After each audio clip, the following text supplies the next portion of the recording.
आज खरं तर मी गोपीनाथ गडावर दर्शनाला उमेदवारी मिळाल्यानंतर पहिल्यांदा आले. बीडपर्यंत भरपूर लोकांनी अडवून खूप स्वागत केल्यामुळे बीडच्या रस्ता मी गुपित ठेवला आणि मागच्या रस्त्याने आले. आणि मी माझे भाऊ आणि जिल्ह्याचे पालकमंत्री धनंजय मुंडे यांना सांगितलं होतं की मी तुमच्या घरी येणार आहे, आमच्या काकूंचे आशीर्वाद घेण्यासाठी, अण्णांचे आशीर्वाद घेण्यासाठी आणि तुम्हाला विनंती करण्यासाठी की तुम्ही राष्ट्रवादीचे प्रमुख आहात आणि तुम्ही पालकमंत्री आहात, तुम्ही आमच्या कामाला मदत करा.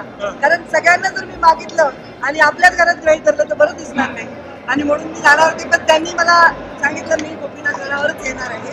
तर गोपीनाथ गडावर भाऊ आलाय, पालकमंत्र्याला भेटायला मी त्यांच्या घरात जाणार.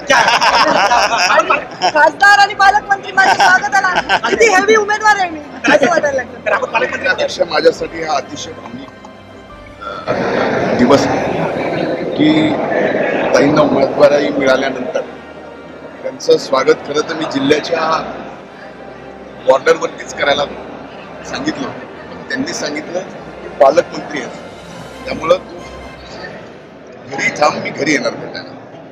पण शेवटी घरातला मी आज मोठा, त्यामुळे आजपर्यंत हा नुसता बयानी मोठा आणि घरातला मोठा म्हणून नाही, पण मनाचं मोठेपण पण दाखवावं लागतं. म्हणून आजच्या या भावनिक दिवशी आणि भावनिक स्वागताला कसलाही प्रोटोकॉल आणि पालकमंत्री पदाचा विषय नाही. माझ्या बहिणीला उमेदवारी मिळाली आहे, तिचं स्वागत करायला मोठा भाऊ म्हणून मी असलं आणि अभूतपूर्व स्वागत या पत्नीला पाहावं, कारण तिथला लोकप्रतिनिधी सुद्धा मी आहे. त्यामुळे तिने घरी यायच्या अगोदर मी तिची भेट घ्यावी, तिचं स्वागत करावं आणि नंतर घरी बोलवावं.